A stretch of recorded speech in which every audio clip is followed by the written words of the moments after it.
This is part 8 of the Photoshop course और इसमें मैं बात करूँगा about gradient tool, blur tool and dodge and burn tool. So resources के लिए तुम्हें मेरे डिस्कॉर्ड सर्वर का लिंक नीचे डिस्क्रिप्शन में मिल जाएगा, तो उसको ज्वाइन करके तुम वहाँ से इस कोर्स में जितने भी रिसोर्सेज यूज़ हुए हैं और उसके अलावा भी कुछ हेल्पफुल रिसोर्सेज तुम्हें मिल जाएंगे डिस्कॉर्ड सर्वर पर। सो join the Discord server now.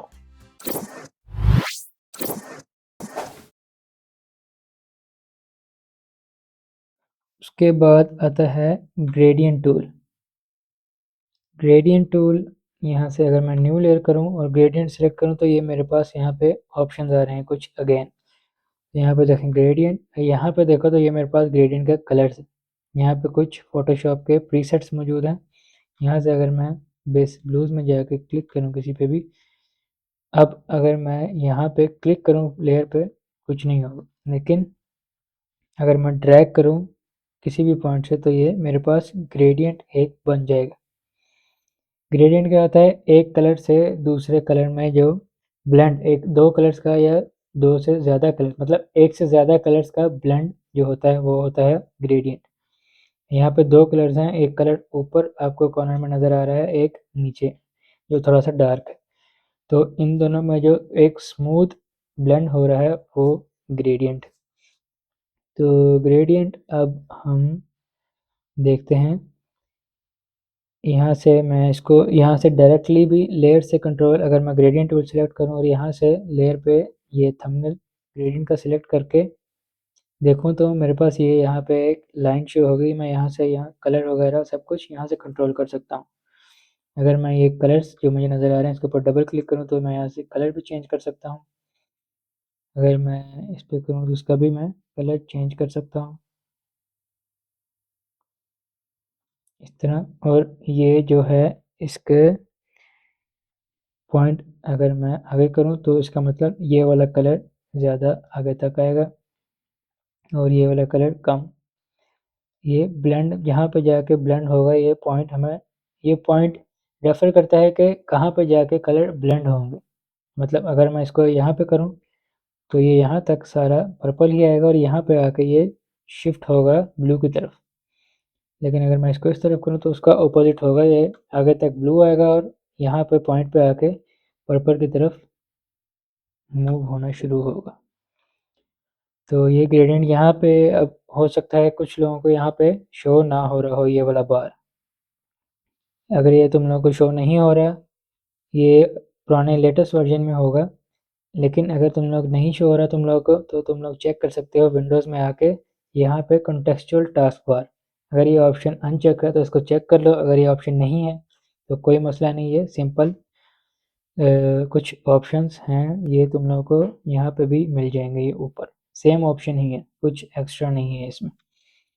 और इसके जो मज़ीद ऑप्शन है वो हम, अगर मैं इसको थंबनेल के ऊपर जहाँ पे मुझे कलर शो हो रहा है इसके ऊपर डबल क्लिक करूँ तो मेरे पास ग्रेडियंट्स के कुछ और ऑप्शंस आएंगे। यहाँ पे मैं स्टाइल पिक कर सकता हूँ, वो भी हम देखते हैं ये सारे स्टाइल्स।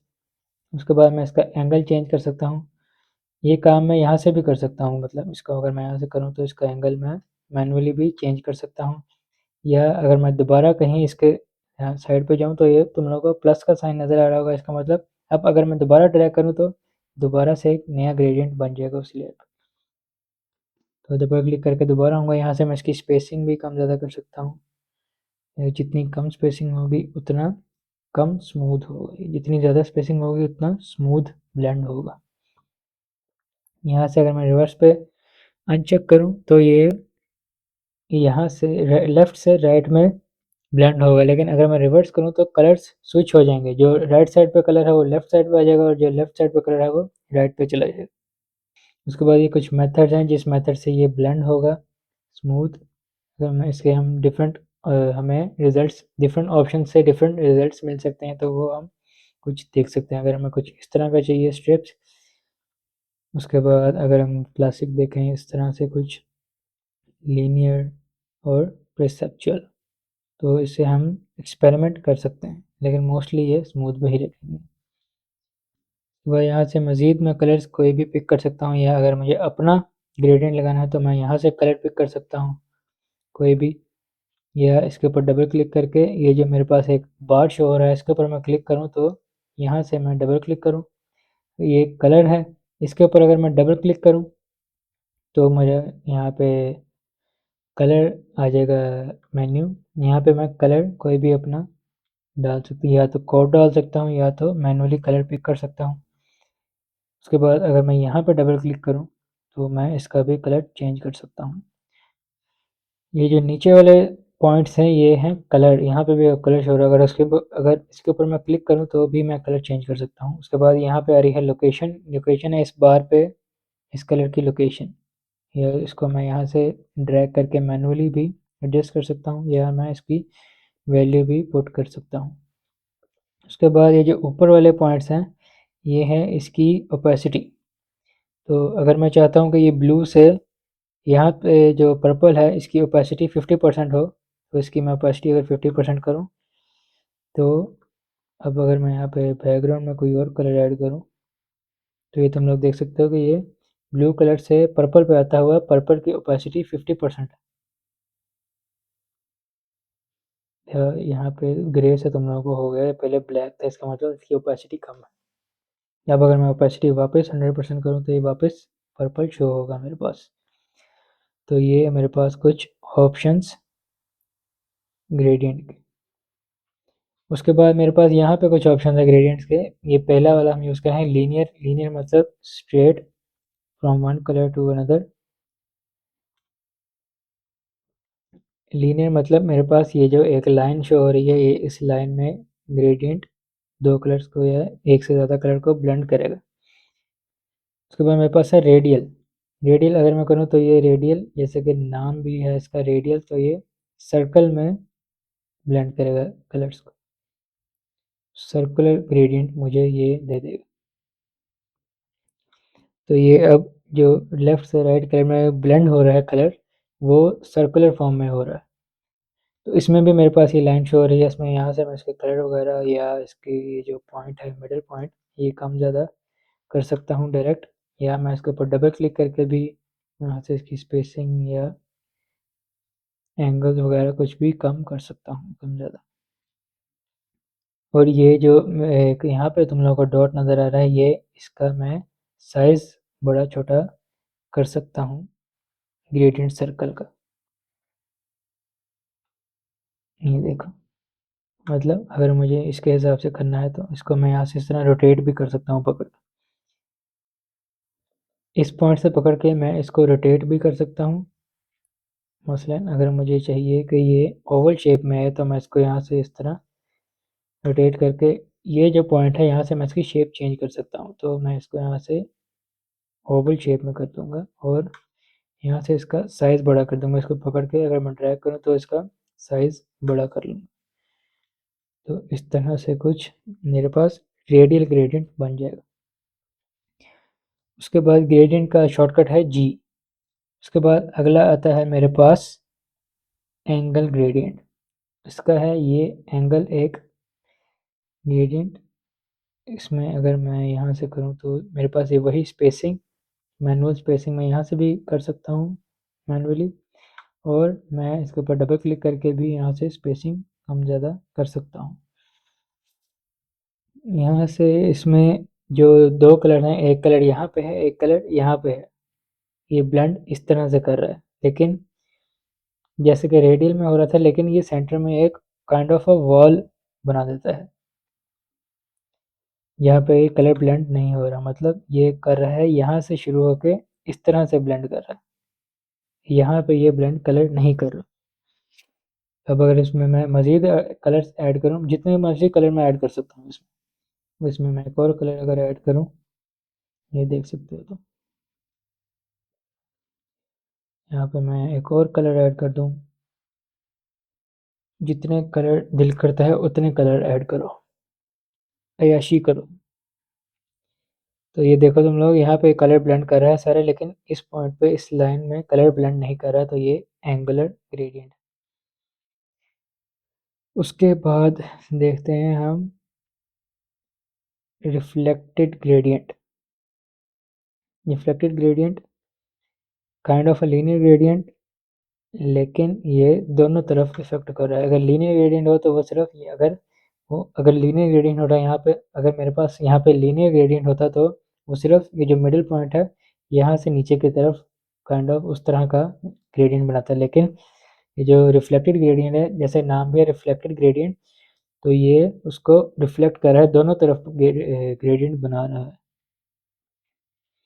तो ये देखो तुम लोगों को लाइन भी एक ही तरफ शो हो रही है, मतलब ये जो ग्रेडियंट नीचे की तरफ बन रहा है वही ऊपर की तरफ रिफ्लेक्ट हो रहा है। इसको मैं इसका एंगल, यहाँ पे इसका साइज, सब कुछ यहाँ से एडजस्ट कर सकता हूँ, या कलर्स की स्पेसिंग भी कम ज़्यादा कर सकता हूँ। या अगर मैं यहाँ पे खाली जगह पे क्लिक करूँ, या अगर मैं होवर भी करूँ, तो तुम लोगों को यहाँ पे कर्सर के साथ प्लस का साइन नज़र आ जाएगा। तो अब अगर मैं क्लिक करूँ तो वो नया कलर भी ऐड कर देगा। और तुम लोग ये भी देखो कि जब मैंने नीचे नया कलर ऐड किया तो ऊपर ऑटोमेटिकली ऐड हो गया, क्योंकि वो जो नीचे ग्रेडियंट है उसी को रिफ्लेक्ट करके ऊपर कॉपी कर रहा है। तो इसमें भी सेम, अगर मैं डबल क्लिक करूँ तो मेरे पास वही सारी प्रॉपर्टीज़ यहाँ पे भी आ जाती हैं। उसके बाद आखिरी जो ऑप्शन है वो है डायमंड ग्रेडियंट। डायमंड ये इस तरह की, ये मैंने इसको जो रिफ्लेक्ट रेडियल ग्रेडियंट में शेप चेंज की थी, ये उस तरह से ही है। अगर मैं इसको यहाँ से जाकर रीसेट करना चाहूँ तो रीसेट भी, अलाइनमेंट रीसेट कर सकता हूँ, ये मैंने रीसेट नहीं कर सकता। तो इसको मैं वापस सर्कल करके छोटा करूँ तो ये तुम लोग देख सकते हो, ये एक डायमंड फॉर्म में, डायमंड की शेप में ग्रेडियंट बन रहा है मेरे पास। इसको मैं सेम रेडियल ग्रेडियंट की तरह कंट्रोल कर सकता हूँ, यहाँ से बड़ा छोटा कर सकता हूँ, रोटेट कर सकता हूँ, और यहाँ से इसकी शेप चेंज कर सकता हूँ, समथिंग लाइक दिस।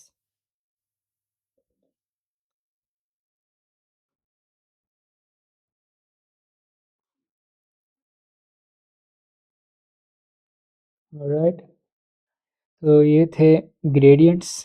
उसके बाद है paint bucket tool. Paint bucket tool का सिंपल सा एक यूज़ है, वो ये कि अगर मैं रेड क्लिक पिक करूँ और मैं न्यू लेयर बनाऊँ, और अब मैं अगर क्लिक करूँ तो ये कम्प्लीटली फिल कर देगा कलर। ये काम हम अल्ट बैकस्पेस से भी कर सकते हैं, लेकिन अगर मैं यहाँ पे सिलेक्शन लूँ तो ये सिर्फ उस सिलेक्शन के अंदर कलर करेगा, बाहर कहीं भी नहीं करेगा, सेम एज अल्ट बैकस्पेस। तो इसका कुछ इतना ख़ास यूज़ है नहीं। उसके बाद सिंपली इसका एक यही यूज़ है कि ये कलर फिल कर देगा, जो भी कलर मैं बैकग्राउंड फोरग्राउंड में रखूँ ये वो कलर फिल कर देगा। अगर कोई सिलेक्शन है तो उस सिलेक्शन में कर देगा जहाँ पे मैं क्लिक करूँ, अगर, या अगर मैं लेयर पे क्लिक करूँ तो ये पूरी लेयर पे फिल कर देगा। उसके बाद है ब्लर टूल, शार्पन टूल और स्मज टूल। ब्लर टूल नाम से भी पता चल रहा है कि ब्लर करता है, तो यहाँ से मैं ये इमेज इंपोर्ट करूँ, और स्मार्ट ऑब्जेक्ट पे मैं डायरेक्टली काम नहीं कर सकता, तो इसलिए मैं इसको राइट क्लिक करके रास्टराइज करूँगा।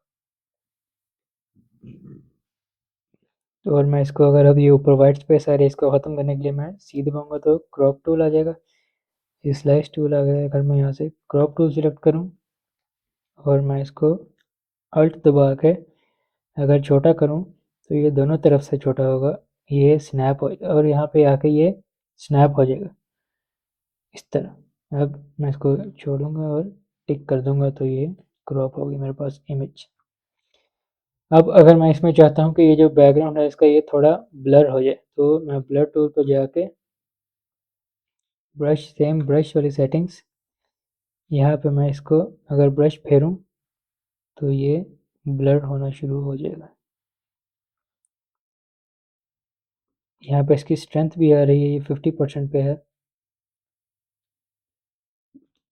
तो यहाँ पे एक मैंने गलती की कि मैंने इसके डुप्लीकेट नहीं लिया, इसलिए मैं दोबारा इमेज इंपोर्ट करूँगा, इसको बैकग्राउंड में रखूँ ताकि मैं बिफोर आफ्टर देख सकूँ, या अगर मुझे ओरिजिनल इमेज की ज़रूरत पड़े कहीं तो वो मेरे पास मौजूद हो। ये तुम लोग देख सकते हो, अब ये बिफोर, ये आफ्टर, ये वहाँ से जहाँ जहाँ मैंने ब्रश फेरा वहाँ वहाँ से ब्लर हो गया। तो अब ये ब्लर इतना बहुत ज़्यादा क्वांटिटी में नहीं होगा, क्यों? क्योंकि ये सटल ब्लर के लिए है। तो अगर मैं इसका 100% करके फेरूँ, ये तुम लोग देख सकते हो, शायद तुम्हें लगे कि ये इफ़ेक्ट नहीं हो रहा, ये नहीं काम कर रहा, लेकिन अब अगर मैं बिफ़ोर आफ्टर दिखाऊँ तो ये ब्लर इसने कर दिया है जहाँ-जहाँ मैंने ब्रश फेरा। ये सटल है क्योंकि ये सटल काम के लिए ही है। अगर आपने कोई ज़्यादा ब्लर लगाना है तो वो भी हम देखेंगे आगे। फ़िलहाल ये सिर्फ़ जहाँ-जहाँ पे मैं ब्रश करूँगा वहाँ-वहाँ से ब्लर कर देगा, और ये मेरे पास की स्ट्रेंथ है। ये यहाँ पे मेरे पास कुछ ब्लेंडिंग मोड्स हैं, वो मैं एक्सपेरिमेंट कर सकता हूँ। सैंपल ऑल लेयर्स का ऑप्शन है same, sample all layer new layer करके, सैंपल ऑल लेयर्स पे टिक करके, अब अगर मैं इसको न्यू लेयर पे ब्रश करूँ तो ये तमाम लेयर्स पे इफ़ेक्ट करेगा। लेयर्स की तुम लोगों ने एक और बात याद रखनी है कि जो लेयर ऊपर होगी वो विजिबल होगी, जो नीचे होगी वो ऑफ कोर्स विजिबल नहीं होगी। उसके बाद है शार्पन टूल। इसमें भी सेम ब्रश ही है हमारे पास, ऊपर सेम ब्रश वाली जो ब्लर वाली सेटिंग थी वही है। अब अगर मैं यहाँ से सेम इमेज इंपोर्ट करता हूँ, इसकी कॉपी लेके इसको रास्टर करूँ, इसको मैं सेंटर में ले आता हूँ। तो अब अगर मैं चाहता हूँ कि ये जो दो बर्ड्स हैं मेरे पास ये थोड़े शार्प हो जाएं, तो मैं शार्पन टूल सेलेक्ट करके, से मेरे पास ब्रश है तो मैं इनके ऊपर ब्रश करूँ तो ये शार्प होना शुरू हो जाएगा, जैसे तुम लोग देख सकते हो। अब अगर मैं बिफोर आफ्टर देखूँ तो ये बिफोर में इमेज थोड़ी नीचे है।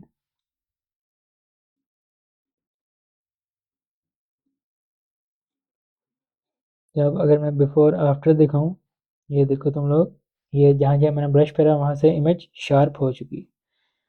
अगर मैं दोबारा करूँ शार्पन टूल सेलेक्ट करके 50% स्ट्रेंथ के साथ, अगर मैं प्रोटेक्ट डिटेल से चेक हटा के फिर करूँ तो ये देख सकते हो तुम लोग, ये बहुत ही रफ रिजल्ट है मेरे पास, तो इसको हम चेक ही रखेंगे ताकि ये डिटेल्स को प्रोटेक्ट करके शार्प करें।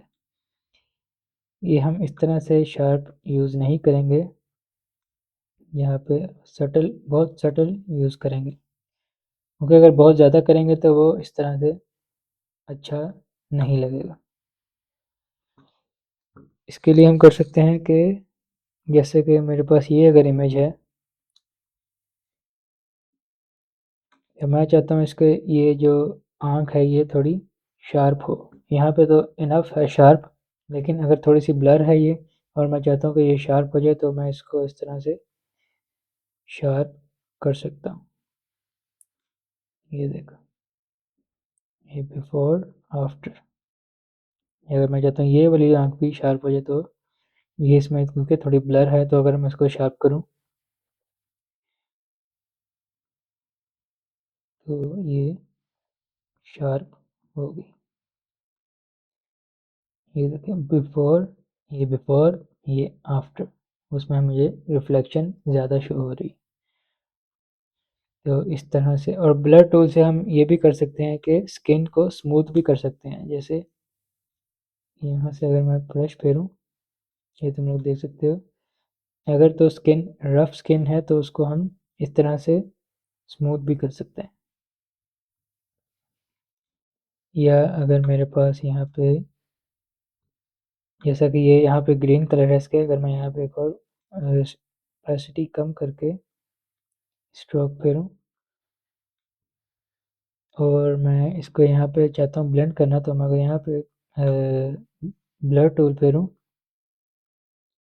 तो ये, क्योंकि वो एजिस को ब्लर कर देगा और ब्लर करके स्मूथ कर देगा तो वो अच्छे से ब्लेंड हो जाएगा।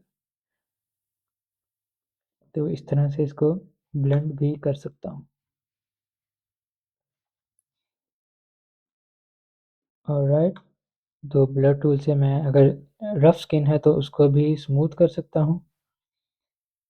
मतलब जैसा आपको दिल करता है वैसा आपने इस्तेमाल करना है, कोई हार्ड एंड फास्ट रूल्स नहीं है, सिर्फ मैं आपको कुछ तरीके बता रहा हूँ कि कैसे आप यूज़ कर सकते हो, लेकिन करना आप लोगों ने वही है जो आपका दिल करे।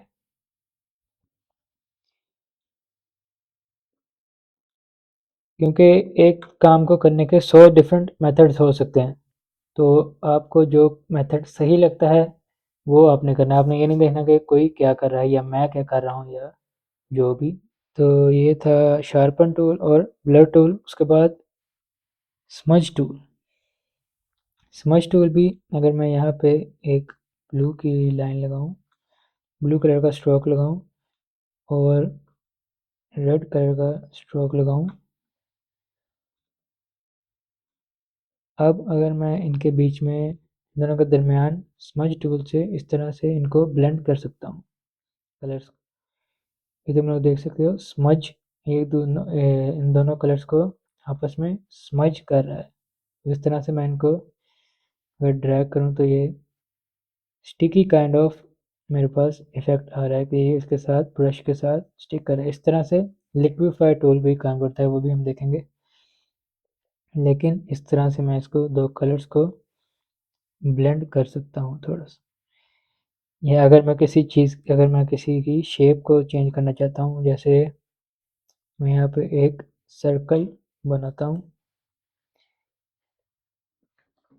और अब अगर मैं स्मज टूल के साथ इसको थोड़ा रफ शेप बनाना चाहता हूँ, एब्स्ट्रैक्ट काइंड ऑफ, तो मैं इस तरह से ड्रैग करके ये सॉर्ट ऑफ मशरूम भी बन गया। ये मेरे पास यहाँ पे मशरूम बन गया। इस तरह मैं ड्रैग करके ट्रांसफॉर्म, शेप को ट्रांसफॉर्म कर सकता हूँ, कलर्स को ब्लेंड कर सकता हूँ, या जो भी दिल करता है,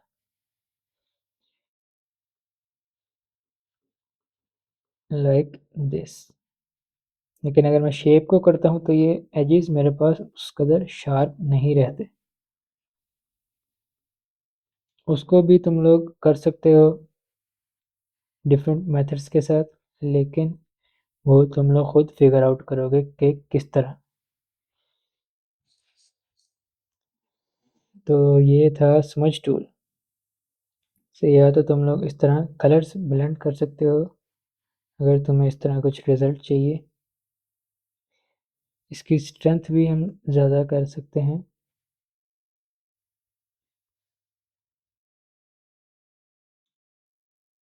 और स्ट्रेंथ 50% करके।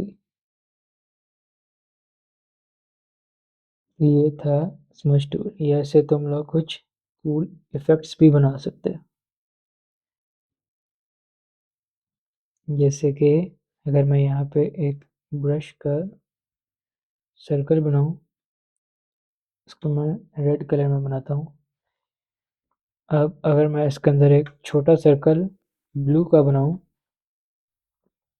और इसको मैं स्मज टूल के साथ कुछ इस तरह से इफेक्ट दे दूँ,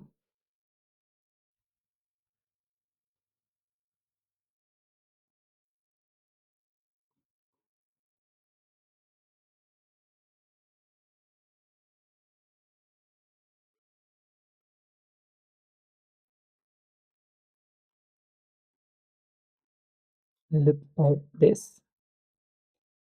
You can do whatever you want with any tool basically। तो ये कुछ इस तरह से इस्तेमाल हो सकता है स्मज टूल।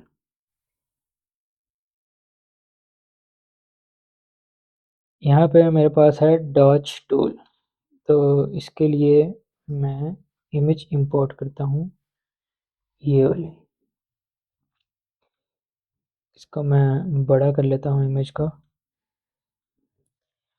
तो अब अगर मैं न्यू लेयर बनाऊँ और यहाँ पे इसको, न्यू लेयर नहीं बल्कि इस लेयर की कॉपी लूँ, क्योंकि मेरे पास यहाँ पे सैम्पल ऑल लेयर्स का या करंट एंड बिलो लेयर का ऑप्शन नहीं है, तो मैं इसको न्यू कॉपी लेके रास्टर करके इस पे वर्क करूँगा। तो डॉज टूल से क्या होता है, डॉज टूल लाइट करता है एरिया को, मतलब हाइलाइट्स क्रिएट करता है। जैसे कि अगर मैं इसको यहाँ पे फेरूँ या मैं यहाँ पे फेरूँ अगर, तो ये तुम लोग देखोगे कि ये जहाँ जहाँ मैं ब्रश फेर रहा हूँ वहाँ वहाँ से लाइट कर रहा है। तो इससे हम हाइलाइट्स क्रिएट कर सकते हैं, समथिंग लाइक दिस। यहाँ पे इसका मेरे पास एक्सपोजर आ रहा है, अगर मैं इसको ज़्यादा करूँ तो ये ज़्यादा ब्राइट करेगा, 60 करूँ तो ये देखो तुम लोग काफ़ी ज़्यादा ब्राइट कर रहा है, इसलिए इसको हम कम ही रखेंगे, 20% पे कम करते हैं। तो यहाँ पे ऑलरेडी काफ़ी ज़्यादा हाइलाइट्स हैं, तो अगर यहाँ पे मुझे भी हाइलाइट चाहिए इस तरह की, तो मैं यहाँ पे अगर फेरूँ तो ये वहाँ से ब्राइट कर देगा इस तरह। अगर कोई भी इस तरह का टूल है वो बहुत ज़्यादा नहीं है तो हम लोगों ने यूज़ करना, सटल यूज़ करना, ताकि जो हमने एडिटिंग की है वो बहुत ज़्यादा ओवर ना हो। इसको मैं यहाँ से भी थोड़ी हाइलाइट्स बना सकता हूँ। अब बिफोर आफ्टर देखते हैं, ये है बिफोर और ये आफ्टर। तो इस तरह से मैं डॉज टूल से हाइलाइट्स क्रिएट कर सकता हूँ। यहाँ पे रेंज मेरे पास है, अगर मैं रेंज मिड टोन्स है तो ये मिड टोन्स को इफेक्ट करेगा ज़्यादा। अगर मैं शेडोज़ में करूँ तो ये उतना ज़्यादा इफेक्ट नहीं करेगा, ज़्यादा मिड टोन्स को इफेक्ट करेगा। लेकिन अगर मैं यहाँ पे शेडोज़ करूँ तो ये शेडोज़ को ज़्यादा इफेक्ट करेगा, लेकिन वो अच्छा नहीं लगेगा। या मैं अगर हाइलाइट्स को करूँ तो ये ज़्यादा हाइलाइट्स को इफेक्ट करेगा। इसको भी तुम लोग यूज़ करके देख सकते हो। अगर मैं शेडोज़ करके देखूँ तो मेरे पास डिफरेंट रिज़ल्ट आएगा। अगर मैं मिड टोन करके करूँ तो मेरे पास डिफरेंट रिज़ल्ट आएगा। अगर मैं हाईलाइट करके करूँ तो मेरे पास बहुत हार्श रिज़ल्ट आएगा। तो इसको मैं अगर एक्सपोजर भी कम करूँ तो हाईलाइट्स बहुत ज़्यादा हार्श रिज़ल्ट आएगा मेरे पास। तो इसलिए इसको हम मिड टोन पर रख के ही मोस्टली यूज़ करेंगे। डॉज टूल के बाद आता है बर्न टूल। तो जैसे डॉज टूल में हम कर रहे थे कि हाइलाइट्स क्रिएट कर रहे थे डॉज टूल में, तो उसी तरह बर्न टूल में हम शेडोज़ क्रिएट करेंगे। ऊपर तुम लोगों को सेम डॉज टूल वाले ही ऑप्शंस दिख रहे होंगे। तो जैसे डॉज टूल में हम करते थे कि हाइलाइट्स ऐड करते थे हाइलाइट्स वाले एरिया पे, तो इसमें हम जहाँ जहाँ शेडोज़ हमें हाईलाइट करनी है, मतलब शेडोज़ को ज़्यादा डार्क करना है या ऐड करनी है शेडोज़, वहाँ वहाँ पे हम ये ब्रश फेरेंगे बर्न टूल वाला, तो फिर वहाँ पे वो हाइलाइट्स शेडोज़ क्रिएट होंगी। तो डॉज टूल से हम करते हैं हाइलाइट्स क्रिएट और बर्न टूल से शेडोज़। तो बेसिकली जो डॉज टूल है वो ब्राइट करता है इमेज को जहाँ जहाँ पे हम ये ब्रश फेरेंगे, और बर्न टूल उसका ऑपोजिट डार्क करता है। तो dodge tool means bright and burn tool means dark. तो इस तरह से हम इन दोनों को यूज़ करते हुए हाइलाइट्स और शेडोज़ क्रिएट करके इमेज की डिटेल्स निकाल सकते हैं। ये बिफोर, ये आफ्टर। ऑलराइट, या हम फेस पे भी या कहीं पे भी यूज़ करके हाइलाइट्स और शेडोज़ क्रिएट कर सकते हैं।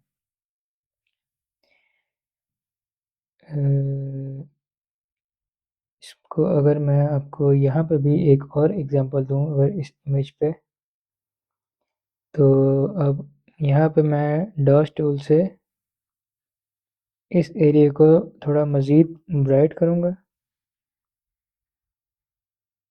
और बर्न टूल से यहाँ पे शेडोज़ को थोड़ा डार्क करूँगा।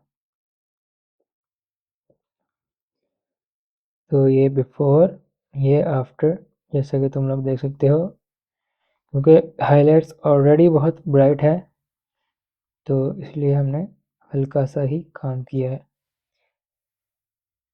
तो तुम लोग इसको हाइलाइट्स और शेडोज़ को क्रिएट कर सकते हो डॉज और बर्न टूल से। उसके बाद ऊपर से इसका एक्सपोजर मिड टोन्स वाले जो ऑप्शंस थे सेम डॉज टूल जैसे ही बर्न टूल में भी मौजूद हैं। उसके बाद स्पंज टूल के लिए मैं ये इमेज इंपोर्ट करूँ, अगर ये वाली इसकी मैं कॉपी लेके रास्टर करूँ, तो स्पंज टूल जो है, याद रहे कि ब्लड शार्पन के साथ जो टूल था वो था स्मज टूल, और यहाँ पे जो है वो है स्पंज टूल।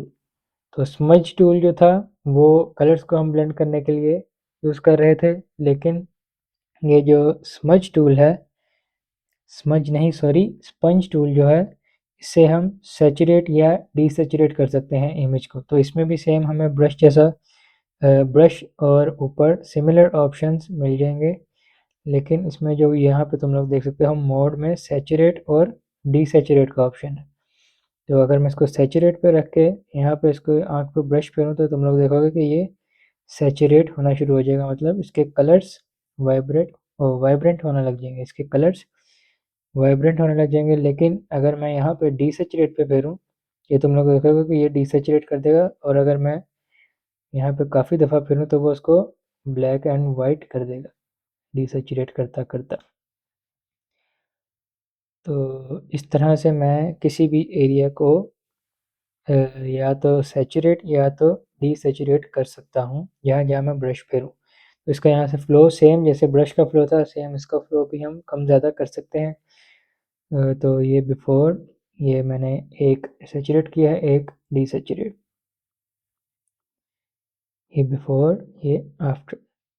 तो स्पंज टूल से हम सैचुरेट या डीसैचुरेट कर सकते हैं।